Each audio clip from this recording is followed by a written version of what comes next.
Hey, welcome to the Make Your Money Matter show. I'm your host, Brad Barrett. I'm also a managing director and partner here at One Capital Management. And today is special because we are celebrating our 100th episode of the Make Your Money Matter show. This to us is a big milestone here because we, a little over a year ago, embarked on this YouTube journey, not really sure if it would be received well or where it would go. And our goal of the Make Your Money Matter show has always been to inform and educate everyone on the many facets of finances and investments. And for me, it's been a calling, if you will, and something I really never expected to get into. But we've had a very positive response from all of our subscribers and faithful watchers out there. So from all of us here on the Make Your Money Matter production team, a big thank you to you. I'd also like to tease something here.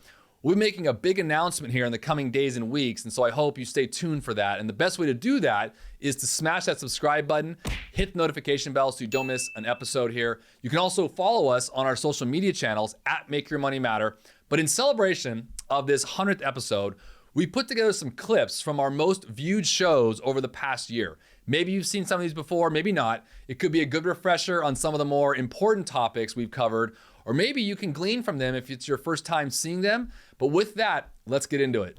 The majority of deaths in Mount Everest occur not on the ascent, but on the descent. I gotta be honest with you, I kind of nerded out on this story, not being a mountain climber myself, and looked into this. And according to the Scientific American, of the 212 deaths that have occurred on Mount Everest between 1924 and 2006, 192 of those, that's 90% for my numerical nerds out there, myself included, 90% are attributed to climbers who were on the mountain's descent. The difference between these two men, Hillary and Mallory, and their efforts is that Hillary had a guide, a Sherpa, who had the experience and the knowledge of the terrain. This was the key to Hillary's success. So, why is this story so important? Why am I sharing it to you on a Make Your Money Matter financial investment show? Well, I actually think it's a great illustration of the retirement planning journey, the investment journey, if you will, the wealth growth, the wealth accumulation journey. How does this relate to your retirement, you might be thinking, or to anything that we're going to speak on this show? Well, I actually think there are retirement lessons to be learned from the Hillary and Mallory Everest adventures. Let's bring the image for a second of a mountain back into our mind's eye. Let's put an image of a mountain there. All right, you look at it, you're staring at it. All right, so let's compare a Mount Everest expedition to our financial journey. As you are ascending the mountain on the upward climb, you're in that what I call the accumulation stage. And many do a terrific job of accumulating income. Many of you watching right now may be in this stage. The accumulation stage or phase is essentially making it to the top of your own financial mountain. But ultimately, when you come down the mountain and we get into retirement, that's when we leave our accumulation phase and enter our distribution phase. I talk about tax planning as a financial advisor because it has everything to do with the success of your overall retirement plan. Being efficient with your distributions, your after-tax actual earnings, has a lot to do with taxes. So get this, there were about 312 mutual funds firms that reported in this database. 296 of those funds had tax distributions. That's over 10%. 38 of them had distributions over 20%, and 26 of them had distributions of their funds over 30%. What does that mean to you? Let's say you own a mutual fund right now, and this is what I want to call to action. If you own a mutual fund, talk about this in an after-tax account. If you own a mutual fund, and let's say you and I are the only investors in the world, you and I have different financial circumstances, right? Let's say I need a distribution because I need some cash to pay off some debt. All right, I have to go to the mutual fund company that you and I both own shares with and redeem those shares when I do that. They're going to sell shares and they're doing it and they're passing along any taxes that are implied in those sales off for me to you. Now, for many of us, there are various types of investments that have various types of tax advantages that we know about. As do, by the way, various types of investment accounts that go along with those. And so incorrectly mixing the two can actually reduce your returns and really actually cost you money. Now, a quick example that I'll bring up here in a second, just to start, is municipal bonds. Let's just talk about that for a second, okay? Many of you have heard of these before.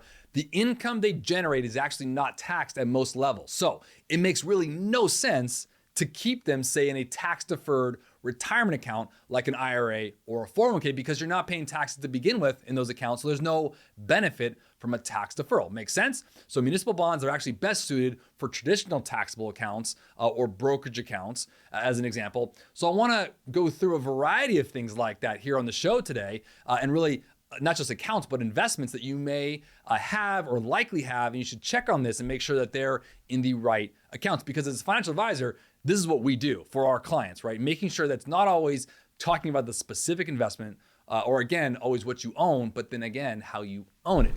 Dollar cost averaging at its bare bones is, the point of it is to average out the prices at which you buy into the market. So again, if you are consistently contributing to maybe a retirement plan or hopefully contributing to investment accounts of, you think about just the last 10 years, right? You've been buying, technically, if you look at it, at higher and higher prices. But if you stop contributing now, that means you really get nowhere. The opportunity to buy at lower prices right now is really where it's at. That's the ability to smooth out your investing and ultimately bringing the average cost of the investing down, leaving you with more returns to keep in your pocket. The biggest value I think your advisor, any advisor, a good one, can provide is behavioral coaching. And again, this is most important, I think, during market turbulence or volatility like what we've been seeing, because you might feel the need to, let's say, potentially abandon your asset allocation and move to cash, for an example. Now, to sum all this up, if you think about it, your financial advisor is really there to counsel you, to listen to your concerns, and essentially guide you on the right path being your path, not someone else's, yours. Before 1971, the banks could only print as much currency as they had gold. If they wanted to print more currency, they had to sell a percentage of their gold. But for many of you historians out there like myself, you probably know what happened. The US dollar had been removed from what we had called the gold standard. And since then, currency has been backed by, let's be frank, not a whole lot. I mean, theoretically, money itself is somewhat worthless. It's not backed by anything like we had prior to 1971. It was backed by, at that time, currency of gold. Now today, banks can print as much money as they want. I mean, that's the first thing I want to get across. And it's not necessarily a draconian statement there. It's just somewhat factual if you think about it. Now, the second thing I want you to understand is currency in the form of paper and coins, what my grandfather used to always call greenbacks, and this is dovetailing off my conversation I had on our show, makes up of, get this, less than 10% of the world's money. The other 90% or so is debt. Let that sink in for a second. So let me give you an example. Many of us have bought a house before. Imagine if you bought a house and you took out a $500,000 mortgage. That $500,000 didn't necessarily exist before they simply created it by typing a few numbers on a screen. Now, obviously I'm being a little loose here in this for dramatic effect, but hear me out. It didn't exist before. They created it by typing some numbers. So when anyone, you or I, gets a loan, you get money that has basically been created out of thin air. Why is this important to know, other than it being maybe an aha moment for some of you? Especially when it relates to cash. When the government needs money, they go to the central bank and ask for a loan. The central bank gives them money created out of thin air in exchange for what? Government bonds. So this is newly created money, which, by the way, floods the system and essentially devalues the existing money. I just economically and fundamentally described inflation. New money flooding the system, devaluing current or existing money. And it's what we've seen over the past year or two. And I'm sharing this for this reason. Cash right now for all of you, if you're in cash making less than 1%, you're getting hosed. Period. End of story. Hey, I hope you enjoyed that today. If you did, be sure to subscribe to our show so you don't miss a single episode. And remember, make your money matter.